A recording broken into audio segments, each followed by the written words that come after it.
Muy bien, de vuelta, muy buenas tardes. En nombre de la empresa Agrofuturo, les saluda al ingeniero César Janich.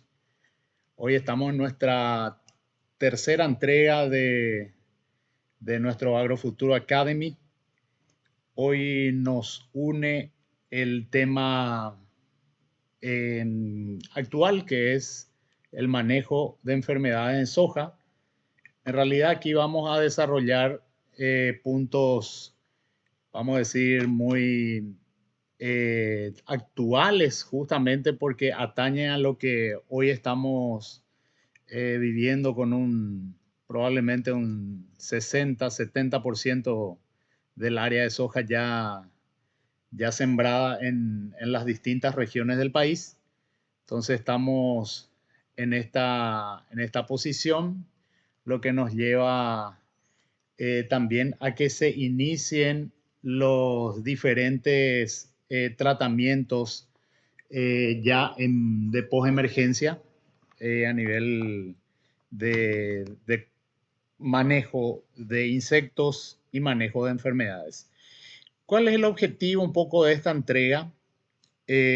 Hoy buscar desarrollar algo más específico sobre lo que es el punto de las primeras aplicaciones, ¿sí? Que siempre se genera esa controversia en el sentido de la denominación, porque últimamente venimos escuchando varias nomenclaturas como ser aplicación -1, aplicación 0, aplicación falsa, u otras denominaciones que finalmente vienen a determinar nuestro manejo, pero no obstante, finalmente eso termina siendo una erogación. Estamos dentro de lo que es el manejo general de las enfermedades.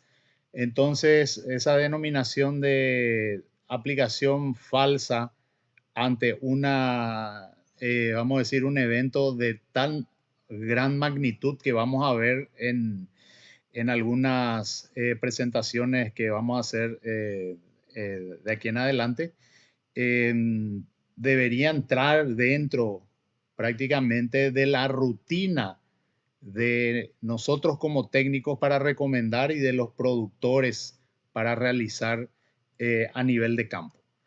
Entonces, tenemos que, si me fijo aquí, eso. Tenemos que ver que los puntos a seguir, aquí vamos a hacer, como estábamos viendo, una pequeña introducción de lo que vamos a desarrollar en el día de hoy. Específicamente vamos a entrar en lo que son las EFC, que serían enfermedades de final de ciclo, y vamos a concentrarnos principalmente en tres: la Coninéspora calcicícola, que vamos a escuchar términos en portugués como mancha albo, Cercospora kikuchi o complejo de cercósporas, porque tenemos otra cercóspora también dentro de la gama, Septoria glicines. También aquí vamos a encontrar con nombres como crestamiento pardo, ¿sí? Y Microfaera difusa, que en este caso es el oidio. Luego vamos a hablar de unos resultados de ensayos regionales a nivel de fungicidas, específicamente lo que hoy se está dando a nivel de los resúmenes posteriores a la presentación del Congreso Brasilero de Soja, donde se presentaron los resúmenes de los distintos manejos que se han hecho en diferentes localidades para tener una conclusión preliminar. Luego hacemos una pequeña propuesta de manejo de fungicida a nivel de agrofuturo y luego algunas conclusiones preliminares. Entonces, lo que es el cultivo de soja, nosotros vamos a tener enfermedades de final de ciclo que tienen algunas características específicas. Si bien ellas se presentan sus síntomas, justamente así como su nombre lo indica, al final del desarrollo del cultivo, realmente iniciando la fase reproductiva del cultivo de soja, y eso no indica que ellas no estén presentes en la fase vegetativa. Están presentes tanto en el rastrojo como también en las hojas, en los tallos, en las vainas, a lo largo del desarrollo del cultivo. ¿Sí? Entonces, entendiendo un poco por qué se está dando esta denominación, es netamente porque los síntomas principales se presentan a partir de el R1 en adelante. ¿Ok? Bueno, fuertemente en algunas otras enfermedades a partir de R5 en adelante. Lo que vemos aquí en foto es una condición de un cultivo de soja sobre rastrojo de soja. Agronómicamente hablando, esto termina siendo un monocultivo y es un caldo de cultivo fenomenal para todas las enfermedades.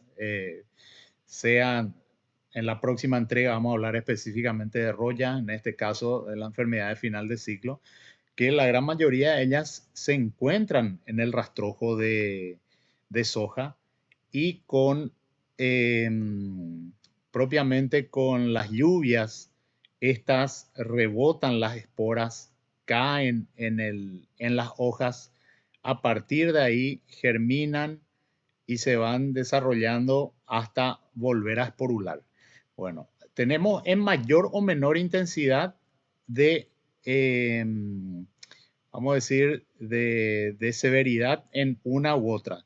Eso hace que, por ejemplo, la Phacopsora pachyrhizi, que es la roya asiática, que vamos a hablar en la siguiente entrega, puede presentarse también a lo largo de todo el ciclo de la soja, al igual que las enfermedades final de ciclo, a diferencia que en el caso de la roya puede darse unas infecciones iniciales mucho más preponderantes que en el caso de las enfermedades final de ciclo. Entonces terminan compitiendo las enfermedades final de ciclo entre ellas y también con la roya. Al tener diferentes niveles, diferentes patogenicidad, también vamos a tener diferentes niveles de severidad y una mayor competencia normalmente en favor de la roya, lo cual va a hacer que desplace y deje en un segundo plano las enfermedades final de ciclo, que no es que ellas no están, no aparecen, sino que son, vamos a decir, superadas realmente por la roya asiática. Entonces, algunas puntualizaciones dentro de lo que son las enfermedades final de ciclo en soja. Ellas normalmente están en el rastrojo presente, en el del cultivo anterior. Ellas también pueden estar en rastrojos de otros cultivos, principalmente de otras leguminosas. Por consiguiente, la recomendación es hacer una buena rotación de cultivos, que una buena rotación de cultivos es inclusive no volver en la misma parcela en el mismo periodo del año. Si ahora estamos teniendo la parcela 1, soja, en el mes de septiembre, octubre, el año que viene, si hacemos una rotación efectiva de cultivos, no deberíamos tener soja. Deberíamos tener una gramínea, un maíz, algún otro cultivo, solo que ahí hay que ver cómo quedan las cuentas, porque finalmente lo que tenemos que ver que nuestra agricultura, aparte de generar alimentos, tiene que generar ingresos y tiene que sostener toda la cadena productiva. Entonces, aquí nosotros en nuestras entregas hablamos un poco de las recomendaciones, ¿sí? De todo lo que debería ser, el debería ser que normalmente en la ejecución final de campo tiene otras variables que entran a tallar. En las enfermedades final de ciclo, entonces tenemos que son infecciones que se dan a lo largo de todo el ciclo del cultivo, ¿sí? No solo en la fase reproductiva, si bien, como decíamos, los síntomas se presentan en la fase reproductiva, mientras ellas ya están presentes tanto en rastrojo como en la fase vegetativa, pudiendo no generar ninguna afección o pérdida de masa fotosintética, por consiguiente, defoliación posterior, y eso deriva finalmente en caída de rendimiento. Como decía, estos síntomas pueden estar, se ven principalmente en la fase reproductiva, y esto deriva normalmente en una defoliación prematura. La enfermedad de final de ciclo afectan tallos, hojas, nervaduras, vainas y finalmente también granos en el caso de la antragnosis. Existen enfermedades que no vamos a desarrollar, de hecho, vamos a decir, porque no encuadran en lo que es enfermedad de final de ciclo, que podrían ser aquellas que ya vienen con la semilla, Rhizoctonia, que deberíamos haber tenido una presentación anterior que probablemente para la temporada que viene vamos a hacerlo en el momento correcto. Hoy vamos a desarrollar más bien lo que es enfermedad de final de ciclo. Por consiguiente, aquí no va a entrar tampoco macrofomina, que termina siendo una enfermedad vascular que se inicia a nivel radicular y se traslada por toda la hoja, generando toda la planta, finalmente generando pérdida de población de soja. Y son tres enfermedades principales las que se conocen, como citamos ahí, como enfermedades de final de ciclo, que entran la cercosporiosis, la corinéspora y el coletotricum, ¿sí? Entonces, estas son no son excluyentes, pueden aparecer otras, pueden aparecer el oidio, ¿sí? Puede ser cercospora sogina, puede ser cercospora kikuchi, pero en general vamos a centrarnos como cercospora spp, ¿ya? Entonces, viendo que esto ya está, estas esporas ya las tenemos del cultivo anterior, puede que vengan propiamente del cultivo anterior. Si fue soja con mayor preponderancia, van a estar en el rastrojo. Si el cultivo anterior fue otra leguminosa, es posible que estén presentes también. Inclusive hay otras enfermedades de hongos que pueden pasar de tanto de leguminosa a gramínea y de gramínea a leguminosa.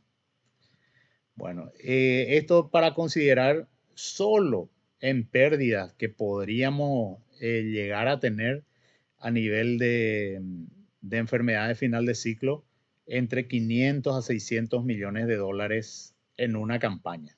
¿Ya? Esto entendamos que fue gradual, fue el conocimiento, pasó de hacer las aplicaciones en el reproductivo a bajar en el vegetativo posterior hasta llegar inclusive al vegetativo anterior, ¿verdad? Que sería el vegetativo más temprano. Entonces, ¿qué tenemos hoy? Lo que vamos a hacer un resumen de todo lo que tenemos de tecnología, tenemos de investigación en general, y que nos tiene que servir como palanca para generar alguna recomendación a nivel país. Bueno, pasamos primeramente a esta enfermedad que es la corinéspora casícola, también conocida como mancha albo. Si ahí se fijan, ella tiene, genera una necrosis de forma irregular en las hojas y alrededor de esta necrosis una coalescencia de color amarillento, ¿ya? Entonces, esto va generando pérdida de área foliar, pérdida de área fotosintética principalmente, y al no tener fotosíntesis, la propia hoja va perdiendo su posibilidad de mantenerse con vida. Y de hecho, no solo ella, sino también a la distribución de los fotoasimilados al objetivo de producción que está en las vainas y está en los granos. Entonces, estos se inician con puntuaciones pardas, un halo amarillento, luego evoluciona para manchas circulares de coloración castaño oscura. Aquí ya vemos una planta, si se fijan aquí en la vaina, esta está por R6, R7, vamos a centrarnos que está en R6, ¿ya? Entonces, aquí se empiezan a ver, a esta altura, se empiezan a ver los síntomas, pero ellas ya estuvieron, estas esporas estuvieron presentes allá cuando estábamos en B3, B4, B5, B6, o sea, en las fases iniciales del desarrollo vegetativo de la soja.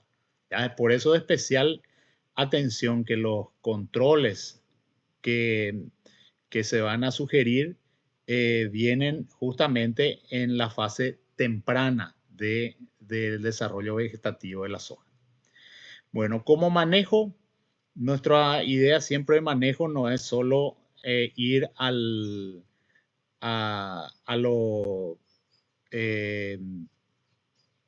curativo, a lo erradicativo, sino ir a lo preventivo, ¿ya?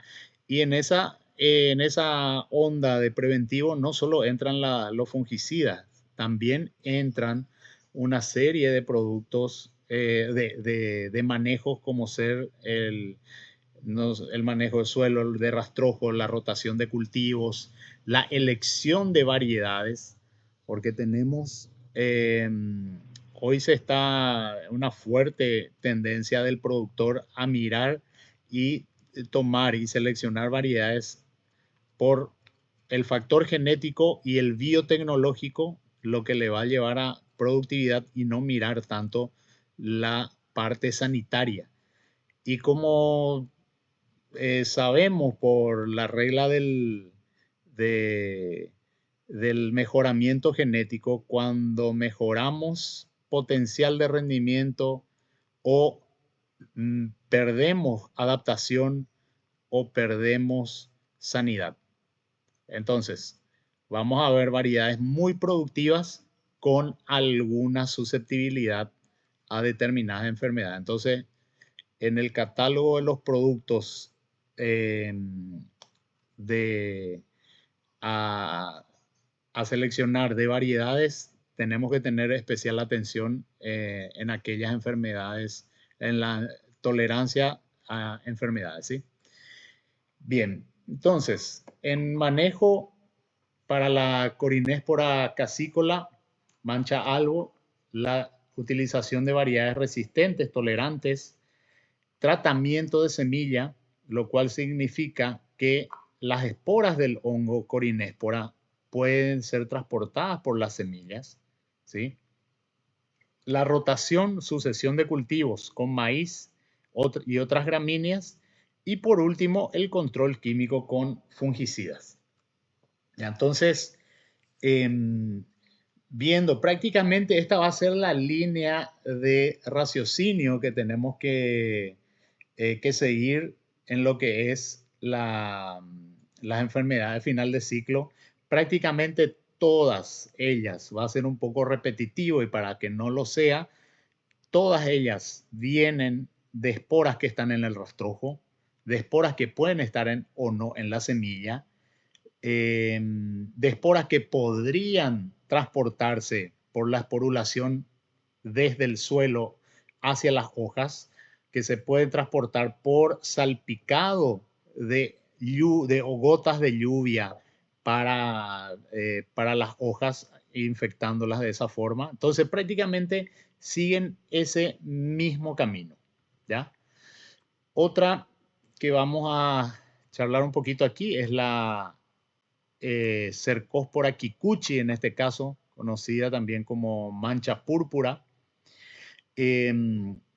Ahí vamos a tener en sus síntomas, estos se van a presentar en hojas, en tallos, en peciolos, donde vamos a empezar a tener puntuaciones oscuras, castaño rojizas con bordes irregulares. Luego estas se juntan y finalmente se necrosan y producen una defoliación prematura de las hojas. ¿Okay? Entonces, esto empieza a generar otros efectos fisiológicos también, como la generación de mayor cantidad de ácido, de gas etileno, llevando a tener otros efectos fisiológicos dentro de la planta de soja. ¿Cómo manejar esto? Bueno, tenemos también que mirar las variedades resistentes. El tratamiento de semillas es una opción. El manejo de la rotación de cultivos, el manejo de los rastrojos y de vuelta también el manejo con fungicidas químicos. Entonces prácticamente siguen eh, la corinéspora, la cercóspora, están siguiendo prácticamente la misma línea de manejo. Aquí si vamos a la siguiente, hablamos de la Septoria glicines, también conocida como mancha marrón. La septoriosis, entonces, pueden tener una aparición muy temprana, ¿ya? Prácticamente con semanas posteriores a la emergencia, donde vamos a tener pequeñas puntuaciones, así como estamos viendo en fotos con mancha de contornos de vuelta irregulares, castaños rojizas, principalmente en las hojas unifoliadas. Bueno, esto en una situación favorable, en una enfermedad que fácilmente va a alcanzar a las hojas trifoliadas, ¿sí? Y a partir de ahí generar una defoliación importante, ¿ya? Aquí en Septoria, principalmente el manejo, vamos a concentrarnos en verificar variedades resistentes y el manejo en sí de fungicidas foliares, ¿ya? Entonces, aquí no, en términos de Septoria, no entramos mucho con el tema de rotación de cultivos, ¿ya? No entramos mucho con el tratamiento de semillas, justamente porque tienen otra forma de diseminación, que en este caso viene por el viento. Bueno, Ericife difusa o Microfaera difusa o idio normalmente se da en condiciones de temperatura un poco más bajas y periodos de seca, ¿ya? Entonces, lo característico de este hongo es la formación del micelio blanco sobre el haz de la hoja, ¿sí? Y esto puede pasar también hacia el envés de la hoja Y esto cuando va avanzando, esta formación de micelio se torna color grisáceo, ¿sí? Y aquí, recomendación, uso de variedades resistentes, control de plantas guachas, ¿sí? Y aplicación de fungicidas foliares.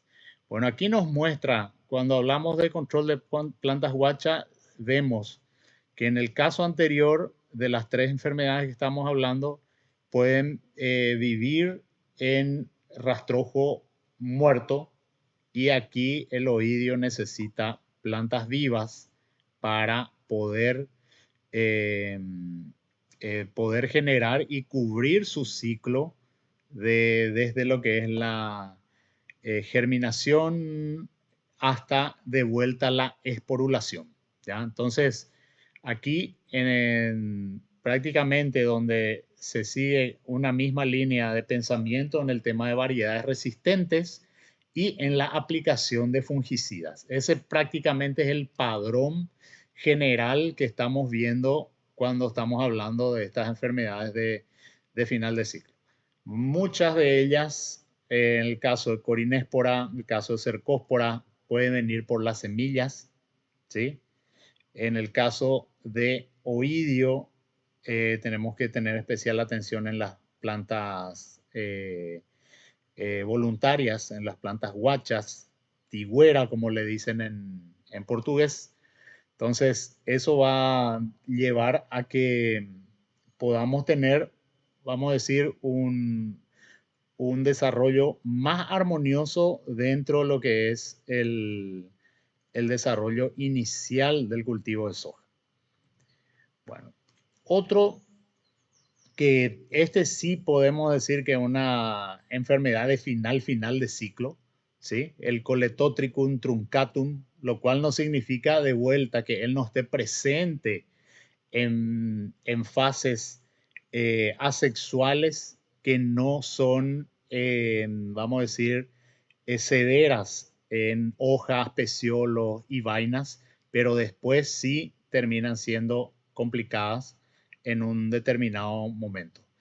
Ahí se da como síntoma de coloración de los tejidos, de tallos y vainas. Y estos aquí, como vamos a ver, estos puntos negros son los acérbulos, que son prácticamente ya las esporulaciones, la fructificación de la antragnosis. En hojas podemos tener defoliación precoz. En vainas nos va a llevar a esta defoliación precoz, va a llevar a una maduración anticipada por la producción de gas etileno, ¿sí? Y también eh, disminución de la calidad de los granos a nivel de entrega en los silos. La recomendación de manejo, aquí rotación de cultivos, tratamiento de semillas, aplicación de fungicidas foliares. ¿Okay? Entonces, al igual y muy similar a lo que es la cercóspora, el tratamiento de semilla nos ayuda bastante en la reducción en las fases iniciales y asexuales de la antragnosis y también de la cercóspora. Aquí no estamos, si se habrán dado cuenta, porque termina siendo bastante pesado hablar de con qué porcentaje de humedad, con qué temperatura. Soy más partidario y mi recomendación es monitoreemos antes que estar esperando que se den las condiciones favorables o desfavorables en campo para la aplicación o no de los fungicidas. Y por otro lado también tenemos herramientas preventivas que son algunas de las que vamos a estar charlando un poco. Bueno, la fase inicial de toda infección justamente necesita la asociación de un patógeno. Ahí tenemos ¿cómo le llamamos en fitopatología? El triángulo de la enfermedad, tenemos que tener el patógeno, tenemos que tener el hospedero y tenemos que tener condiciones ambientales, ¿sí? Una vez que tenemos patógeno, hospedero y no tenemos condiciones ambientales, no se da la infección. Si tenemos hospedero susceptible, tenemos condiciones favorables y no tenemos esporas, tampoco se va a dar la infección. Entonces, para que se dé la infección de enfermedades, se tienen que dar los 3 factores. No es 2 de 3 o 1 de 3. Se tienen que dar sí o sí los 3 factores en diferente momento, en diferente condición. Y finalmente, para que se den las condiciones de germinación, de exploración y desarrollo final hasta la fructificación de la enfermedad, pueden pasar un sinnúmero de factores ambientales que entran a tallar también en el desarrollo de la enfermedad. Y por supuesto el material genético. ¿Ya? Bien. ¿Qué vemos normalmente en un corte transversal de una hoja? En el corte transversal me dicen, a ver, ahí está. En el corte transversal de una hoja vamos a tener la epidermis en la parte alta, la epidermis. Luego vamos a tener el parénquima. Luego vamos a ir teniendo el parénquima de empalizada. Y luego ya llegando a la parte de vuelta de epidermis, ¿sí? Pero ya aquí en el haz y aquí en la parte baja en el embés. ¿Ok? Bueno, ¿qué se tiene que dar entonces? Decíamos, la presencia de un patógeno, un esporo. Él vino por salpicado de agua, él vino por el viento, él vino por la semilla y después se desarrolló en el tallo y de ahí pasó de vuelta por el viento, por el agua, pasó a la hoja y ahí se va a dar la germinación de la espora toda vez que tengamos las condiciones de acuerdo a cada uno de los patógenos, ¿sí? Se deben dar condiciones específicas de temperatura, humedad, hasta inclusive también de radiación, al igual que termina siendo como una semilla, ¿sí? Que tiene sus características específicas y va a darse lo que llamamos de penetración del micelio. Bien, en la siguiente etapa vamos a ir teniendo que este micelio ya recorrió parénquima de empalizada, parénquima esponjoso, anduvo paseándose ahí entre los estomas, recorrió prácticamente todas las células internervales y llegó hasta el haz. ¿Ok?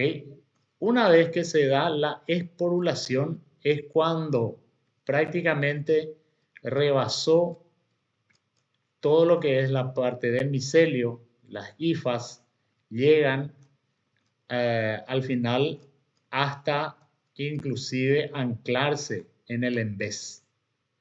¿Ya? Esto puede pasar a darse en horas de acuerdo a la severidad que tiene cada patógeno o puede darse en días. ¿Ok? Entonces, aquí, ¿qué pasa cuando usamos un fungicida de contacto? Él se da una protección específica hasta determinado punto, ¿sí? Ahora, cuando hablamos de un sistémico, él se va a dar justamente por penetración translaminar y el objetivo finalmente es esto que vaya inclusive por puede ser apoplásticamente o simplásticamente, es decir, pasar de célula en célula por el citoplasma o pasar entre las células para alcanzar el objetivo final y su acción fungicida. Dentro de esto, tenemos que entender que vamos a tener en la búsqueda de control de enfermedades un efecto que le llamamos preventivo, ¿sí? Que se da en las primeras etapas de la germinación de la espora y podría alcanzar una pequeña parte de lo que es la penetración del micelio, ¿sí? Ahora, cuando hablamos de efectos curativos, ya es prácticamente con crecimiento del micelio, y cuando hablamos de efecto erradicante, ya es prácticamente cuando nosotros vemos el efecto en el acérbulo, por ejemplo, que estábamos viendo en la antracnosis, ¿ya? Entonces, tenemos varias situaciones, varias condiciones y que de acuerdo al tipo de fungicida finalmente vamos a tener o un efecto preventivo, un efecto curativo o un efecto erradicante, ¿sí? Bueno, si vamos de vuelta mirando nuestro corte transversal de hoja, de vuelta tenemos la epidermis, parénquima empalizada, parénquima esponjoso, ya tenemos, se ven los estomas aquí en la parte del embés, pero vamos a concentrarnos en lo que son los modos de acción de los fungicidas. Primeramente, tenemos que ver, llegó la espora por las distintas formas de diseminación que puede tener y ella germinó porque tiene condiciones favorables de temperatura, luz y humedad y se da la penetración, se da el crecimiento del micelio y la esporulación. O sea, tenemos un aumento, hasta si se quiere decir aquí, geométrico del proceso de infección. Y por otro lado tenemos la posibilidad del potencial de acción que tienen los fungicidas.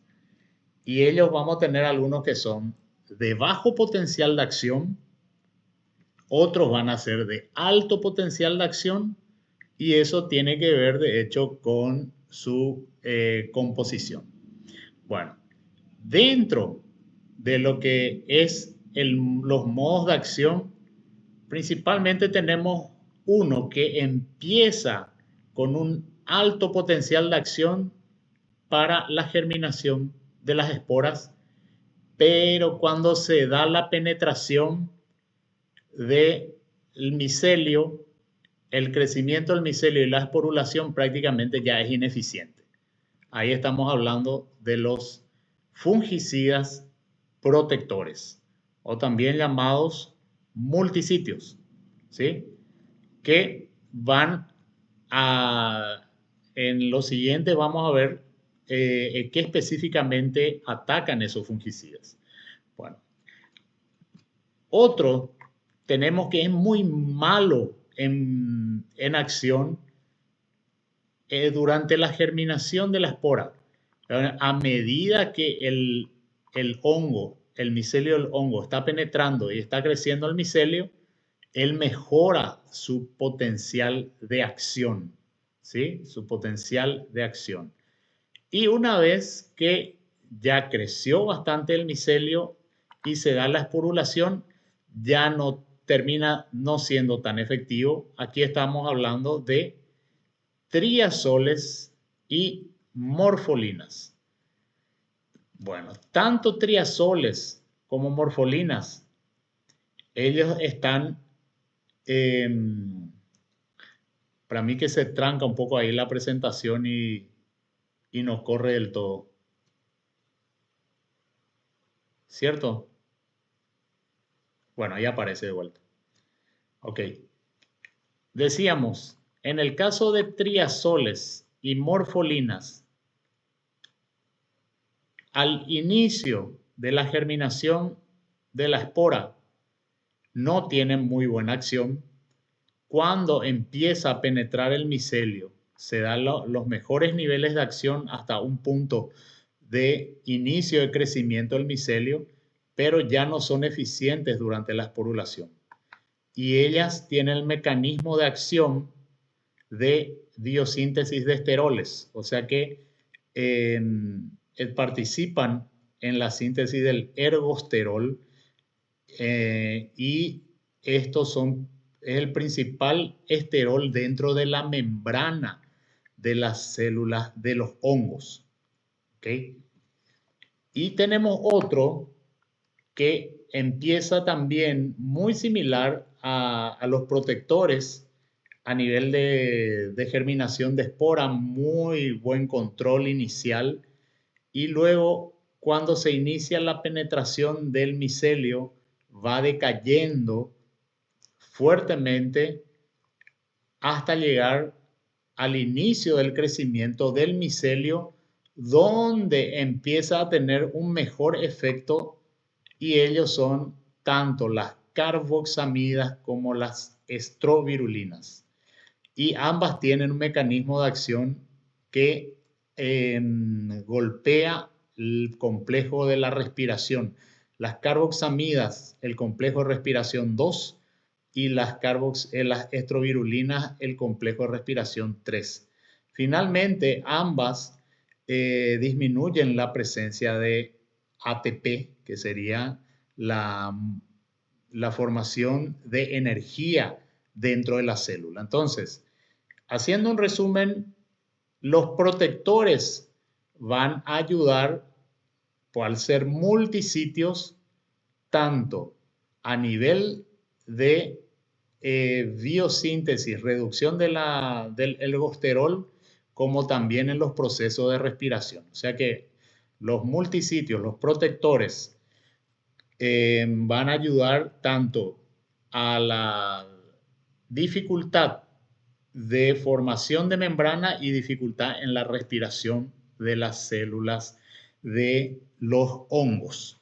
Y si esto juntamos con lo que veíamos anteriormente, que el efecto preventivo de los fungicidas se daba en el momento de la germinación, entre germinación y crecimiento del micelio, el efecto curativo, ahí vemos también cómo se da el efecto erradicante. Y aquí podemos llevar a una conclusión de que no todos los herbicidas son ideales para determinado momento de crecimiento del hongo, de la espora, del micelio y de vuelta de la esporulación, de la fructificación.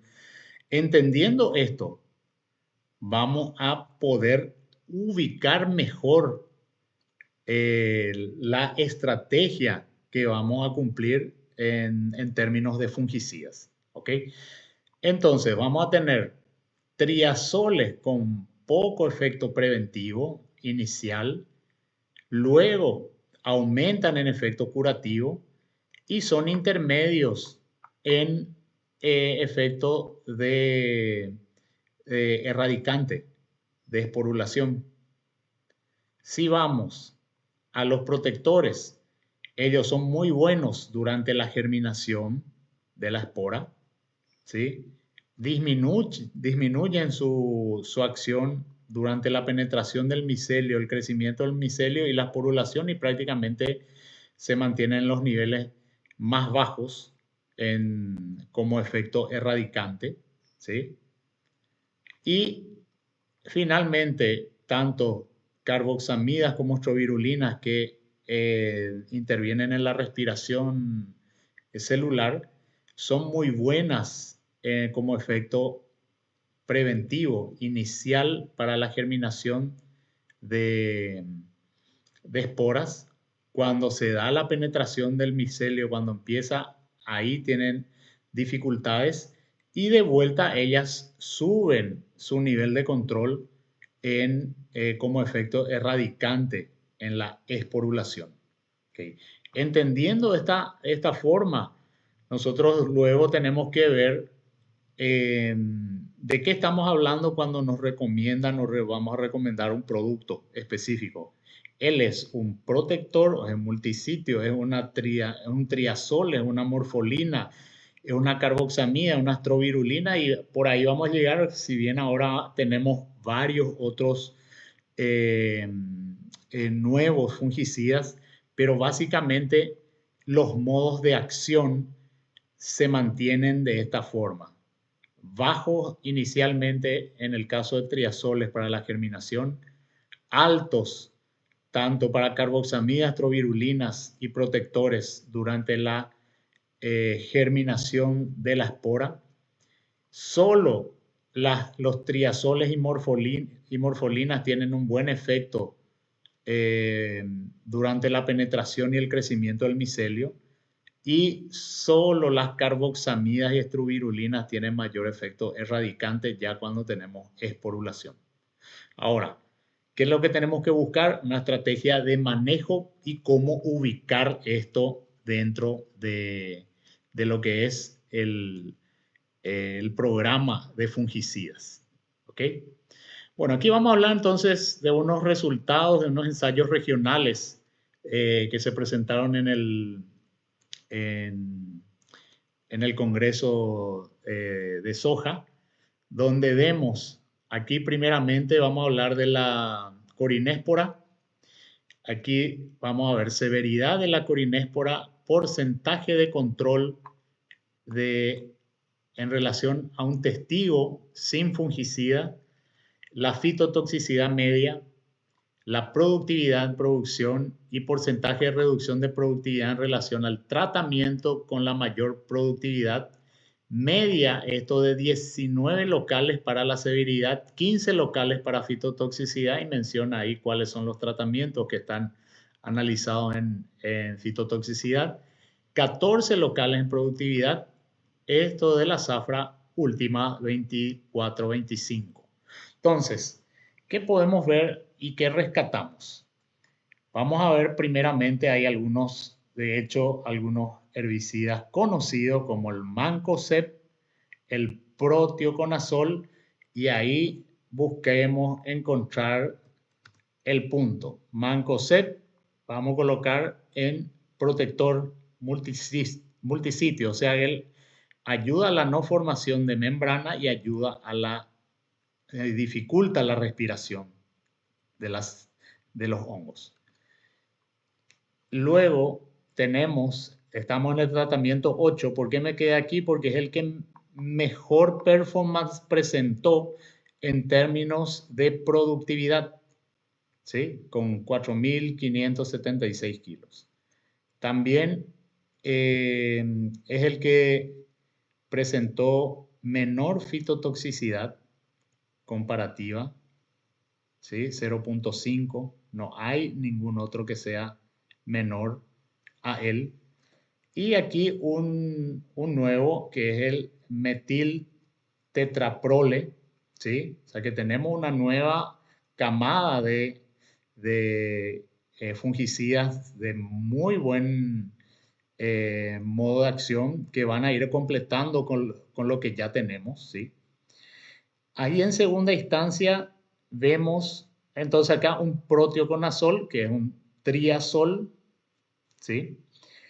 Esto pueden ver después con detenimiento, aquí están las dosis en gramos de ingrediente activo por hectárea, ¿sí? Otro que salió sería en segundo lugar, es la asociación del prothioconazol, mancozeb y el impirfluxam, ¿ok? Luego, en amarillo ya tenemos algunos que están en segunda escala en términos de productividad, ¿sí? Estos fueron netamente de vuelta. ¿Contra qué enfermedad? Solo Corinéspora casicícola. ¿Y qué pasó si había roya? Y bueno, la roya se controló con morfolinas específicas, royicidas, ¿ya? Entonces, se buscó netamente ver cómo era la severidad de este hongo. Pero lo interesante aquí, cómo se van dando esta asociación. Esto se hizo a los 45 días de la emergencia. Y nosotros hoy estamos cercanos a esos niveles. Si las siembras fueron inicio de septiembre en soja y ya cercano a las primeras aplicaciones de fungicidas, ¿sí? Entonces, si se fijan, prácticamente aquellos que rindieron, están en amarillo y están en verde, que tienen como factor común el uso de un multisitio, ¿sí? La asociación con un triazol y en otros casos la asociación con una astrovirulina. Ok, entonces ese es el camino que ya se está tejiendo de hace una buena cantidad de años, y ahora lo que se está cambiando es no tanto el modo de acción, sino finalmente o el mecanismo de acción o el grupo químico, ¿sí?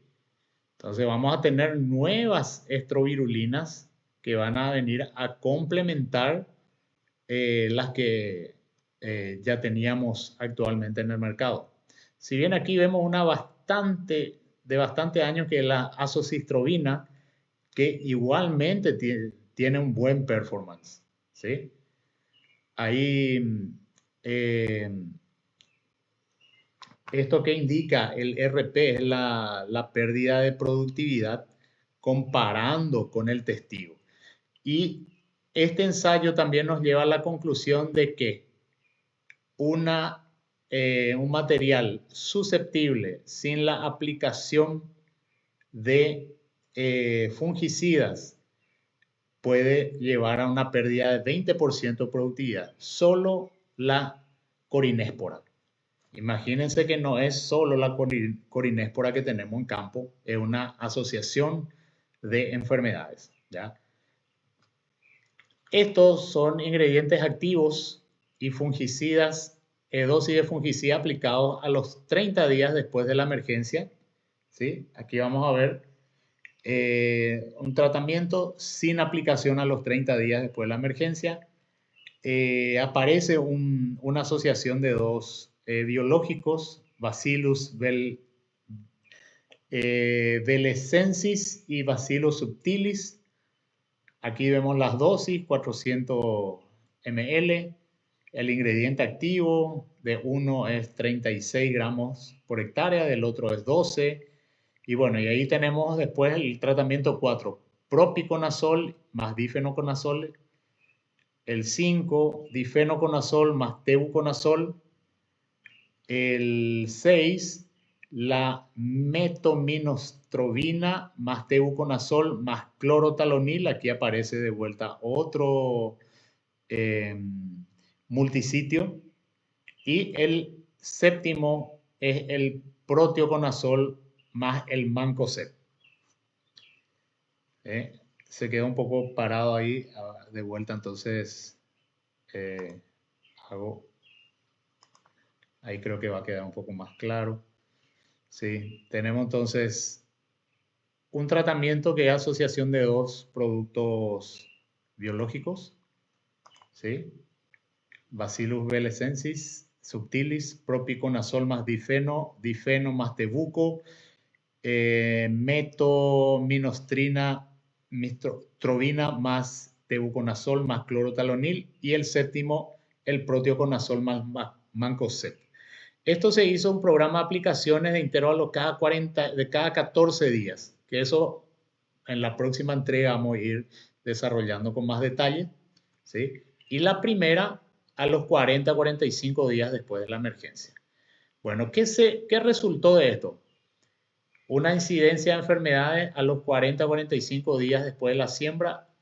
En los 20 experimentos realizados, vemos lo siguiente, que al aplicar estos herbicidas, estos fungicidas, a los 45 días, en 10 experimentos no tuvimos enfermedad, en 7 de ellos septoria, en 1 de ellos corinéspora, en 1 más de 2 enfermedades y en 1 de ellos cercóspora. Entonces, ¿qué tenemos en mayor cantidad? La no presencia de enfermedades al hacer esta primera aplicación que al inicio le decíamos que tiene varios nombres, falsa, -1, o aplicación 0, que fíjense el grado de importancia finalmente que tiene. Bueno, en esta figura 2 que vemos, el número de tratamientos con aumento de reducción de productividad entre el tratamiento sin aplicación a los 30 días y el tratamiento T2, que sería el que no fue aplicado nada de fungicida a los 30 días, del T3 al T7, esto siempre está hablando aquí del T3 al T7, y se da una comparación finalmente de los tratamientos, el tratamiento 2 sin fungicida a los 30 días después de la emergencia por 20 locales en 100, un total de 100 comparaciones. Bueno, ¿qué se dieron en estas comparaciones? Se buscó un número de comparaciones del T2 por los fungicidas y se vieron en 15 de los casos aumento de productividad y en 3 de los casos una reducción de productividad por alguna razón específica, ¿sí? Pero de las 100 comparaciones, 15 de ellas llevaron a una mejor productividad cuando se colocó el tratamiento en vegetativo, del fungicida en vegetativo. ¿Okay? Bueno, este es ya asociado para ver otras enfermedades de final de ciclo. Aquí tenemos ya los resultados. Aquí principalmente se dieron para cercóspora y para mancha parda, ¿sí? Y nos fijamos en lo siguiente. Yo quiero que puntualicen un poco la diferencia en kilos por hectárea. Esto, por ejemplo, es en Mato Grosso, ¿sí? ¿Qué indica aquí la diferencia? ¿Cuánto a más rindió el tratamiento 3, que fue Bacillus velezensis más Bacillus subtilis, contra el tratamiento sin fungicida? 282 kilos y medio. ¿Ok? Así también, bueno, el difenoconazol con el tebuco, el metomino con tebuco y clorotalonil, protio más mancozeb, que fueron los que mejor salieron en el ensayo en el estado de Mato Grosso. En el estado de Goiás vemos uno que lideró, el metomino más tebuco más clorotalonil, ¿sí? 325 kilos más por hectárea de diferencia. Así también en Tocantins, diferentes entre 338 para el protio y mancozeb de kilos por hectárea, hasta de vuelta también el bacillus, los dos bacillus, 214 kilos por hectárea. En la zona de Paraná, más cercano a nosotros aquí, diferencias de 500 a casi 600 kilos por hectárea, netamente con asociación en un caso de 2 triazoles y en otro caso de un triazol más un multisitio. ¿Okay? Río Grande do Sul tuvimos menor diferencia, pero también diferencia positiva entre 230 a 260 kilos por hectárea. De vuelta, 2 triazoles, muy bien. El triazol con un multisitio y una nueva astrovirulina. Y otro, el protioconazol con el mancozeb. Después tenemos 3 casos de diferencia negativa, ¿sí? Que de hecho aquí en el ensayo no se pudo verificar exactamente qué pasó ahí, porque se buscó controlar todo lo que es el roya y otras enfermedades, inclusive la corinéspora casícola. Cuando había variedades que eran muy susceptibles, se dejaron de lado eso, pero finalmente una de los tratamientos que fue el que mejor rindió en Goiás es uno que dio un rendimiento negativo comparando con el testigo. Un poco extraño esto, pero netamente para ver que en general, en todas las lecturas que se hicieron, 15 llevaron a aumento de productividad cuando se dio la primera aplicación a los 45 días de la emergencia, ¿ya? Y solo en 3 casos, como estamos viendo aquí, fueron 2 en Paraná, los 3 en Paraná, fueron los que dieron una diferencia negativa en términos de rendimiento. ¿Ok? Entonces, ¿esto qué nos lleva? A buscar alguna propuesta de manejo de fungicidas, ¿sí? Dentro de la temática, hoy estamos prácticamente en vegetativo, en distintas fases del vegetativo. La soja, tenemos soja, de hecho, se está sembrando, otras que están emergiendo. Algunas podrían estar cercanos ya a la emisión de flores R1, pero la gran mayoría está en vegetativo. Entonces, hoy tenemos una oportunidad brillante de, en base a estos resultados y en base a que nos están dando casi en promedio, como veíamos en datos aquí, 214, 500 kilos, 240 kilos de diferencia entre no aplicar y aplicar un fungicida en la fase vegetativa. Tenemos que pasarle una propuesta. Es nuestro gusto pasarle una propuesta. Ahí a nivel, para ver a qué nivel se desarrolla la corinéspora prácticamente a todo lo largo del ciclo de la soja. La cercosporiosis va un poquito más a partir de B6 en adelante. La septoria a partir de R5 en adelante. El oidio puede presentarse ya prácticamente desde el inicio, desde las hojas cotiledonares inclusive hasta el final del ciclo. Y ahí la antragnosis que podría darse a partir de R5 en adelante. Bueno, dentro de viendo este universo de lo que hablábamos como enfermedades de final de ciclo y resultados de ensayos experimentales que hablan de la asociación y la utilización de fungicidas que tengan una posibilidad de acción preventiva, acción curativa y acción erradicativa, tenemos que mirar que aquí vamos a concentrarnos en el inicio, como veíamos en el corte de la hoja, que sería la germinación de la espora, ¿ya? Y para eso tenemos, en realidad son 3 propuestas y asociar a cada una de esas 3 propuestas una que sería como el comodín.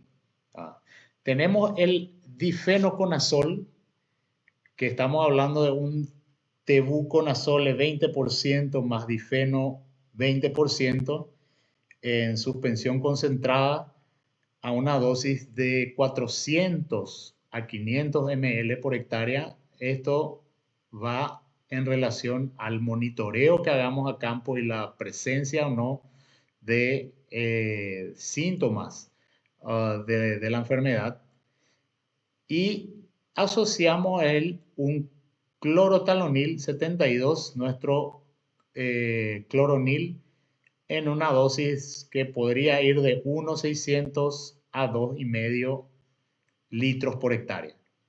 ¿Sí? Eso sería como primera estrategia, un tebuco más difeno más clorotalonil y de hecho siempre un aceite vegetal. ¿Ya? En segunda instancia, un Picoxol, el Picoxol 2012. Ahí estamos hablando de un Picocistrovín, que es una estrovirulina 20%, y un ciproconazole al 12%, en una dosis de 150 a 300 ml por hectárea, asociado de vuelta con un clorotalonil, con el cloronil 72, ¿sí? Y en una tercera estrategia de manejo, el agronazol dúo en una dosis de 500 ml por hectárea. El agronazol es tebuconazol 30% y picoxistrovin 20%. Entonces, de vuelta, esto asociar a un multisitio, ¿sí? En este caso, el clorotalonil, que nos va a dar una buenísima cobertura para lo que son las enfermedades de final de ciclo en esta primera fase de desarrollo del cultivo de soja. De hecho, esto tenemos que ver cómo impacta finalmente en el costo. Si vemos a los precios actuales que hoy llegaría la soja para el productor, un productor de la zona este del Paraguay, soja mercado de mayo 2026 a $346 por tonelada puesto en Asunción, restamos el flete y le va a estar dando unos $315, $320 liquidando en chacra. Bueno, ¿cuántos kilos de soja significan la asociación que le estoy proponiendo? El difenoconazol más el cloronil o el Picoxol 2012 más el cloronil y el agronazol dúo más el cloronil 72. Todos ellos de hecho asociados con un aceite vegetal. Esto nos da más de 60 kilos de soja por hectárea en términos de costo. Y si miramos los resultados, por eso le quería mostrar los resultados que se han tenido en ensayos, los promedios entre la aplicación a los 35, 40 días posteriores a la emergencia, que serían lo recomendado con estos productos, vamos a tener un retorno de, como mínimo, vimos en algunos casos, de 200 kilos por hectárea. O sea que aquella famosa pregunta al productor, ¿paga la aplicación se paga por sí misma? Y si le ponemos a precio de soja, estamos en un promedio de $60, 60 kilos de soja, perdón, por hectárea en cualquiera de estas tres estrategias. ¿Ok? Entonces, bueno, llegando a este punto, fíjense que para la próxima entrega tenemos un desafío que es, ¿qué hacemos a partir del R1? ¿Ok? Como un resumen nomás de lo que podría ser, vemos que vamos a seguir teniendo la presencia de corinéspora, cercosporiosis, oidio, ¿sí? Que tenemos que seguir conviviendo, pero aparte ya viene nuestra batalla principal, que es la roya asiática, ¿ok? Entonces, como conclusiones preliminares, dentro de todo lo que estuvimos charlando, podemos indicar que la rotación de cultivos es algo que no podemos escapar. Eso tenemos que buscar dentro de lo que es el sistema es muy difícil, sabemos eso, porque lo que mueve el negocio es la soja, en algún momento el maíz, en otro momento el trigo, pero entrar en la filosofía no solo del no remover el suelo, sino de todos los pilares de la siembra directa, la rotación de cultivos es algo vamos a decir, una condición sine qua non. No podría darse una siembra directa si no tenemos rotación de cultivo. Y dentro de lo que es manejo de fungicidas, es algo que también tenemos que tener en cuenta. Entra a tallar todo lo que son las variedades tolerantes. Esto es un trabajo mucho más minucioso con los técnicos de las semillerías, de las empresas de insumos que también tienen semillas, determinar los planes y las estrategias de manejo de fungicidas en base a variedad, ¿ok? Y también en base al cultivo antecesor. Luego tenemos que hacer la rotación de fungicidas por modos de acción, por mecanismos de acción y por grupo químico, ¿sí? Entonces, hoy vamos a ver en algunos casos por qué vamos a recomendar dos triazoles. Finalmente tienen el mismo mecanismo, el mismo modo de acción, ¿cierto? Pero en algunos, de acuerdo al grupo químico, tienen diferentes mecanismos de acción. Se da justamente una presión de selección también por el uso continuo de un determinado fungicida en una dosis determinada. También se da una presión de selección, así como se da en el caso de las malezas en tema de hongos. ¿Okay? Bueno, un monitoreo preventivo. No tener como una receta de torta. Ah, mira, a los 45 días tengo que hacer sí o sí mi difeno más el tebuco. Ah, está perfecto. Hacer la planificación, pero tenemos que hacer en base a monitoreo preventivo. ¿Sí? Y luego algo que esto merece de hecho otro webinar, que es tecnología de aplicación. Prever bien no solo la dosis del ingrediente activo por hectárea, sino también el vehículo, el caudal, la velocidad, tipo de pico, tamaño de gotas que sean específicos para que llegue al objetivo, que es que nuestra molécula de fungicida finalmente, si es de contacto, llegue al hongo, y si nuestra molécula de fungicida es sistémica, llegue al crecimiento del micelio, y si es erradicante, busque avanzar más profundamente dentro del mesófilo y buscar eliminar la esporulación. Entonces, en líneas generales, gente, esta es la entrega que queríamos traerles para hoy, y quedo a disposición de ustedes.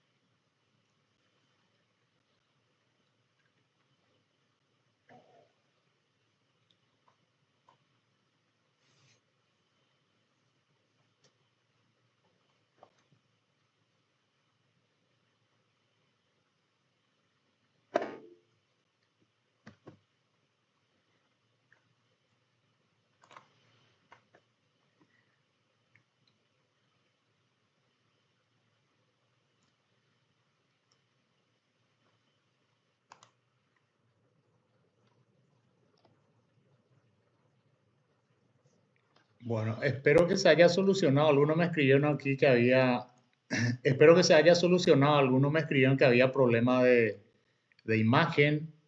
Al parecer era por una lentitud que después se subsanó. Muchas gracias, Claudia. Muchas gracias, Sebastián Palau. Tampoco el compañero Sebastián Palau. Qué bueno. Adrián, muchas gracias. Daisy, Claudia.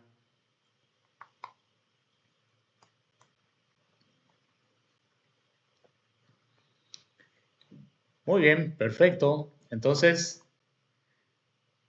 vamos a quedar en contacto. Desde ya vamos a armar, la idea es un pequeño grupo para interactuar, ya que tenemos 3 diferentes presentaciones realizadas y vamos a generar un grupo de interacción para que podamos ir consultando en la medida que tengamos mayor eh, necesidad. ¿Ok? De vuelta, muchas gracias y quedo atento. Gracias, muy amable. Chao.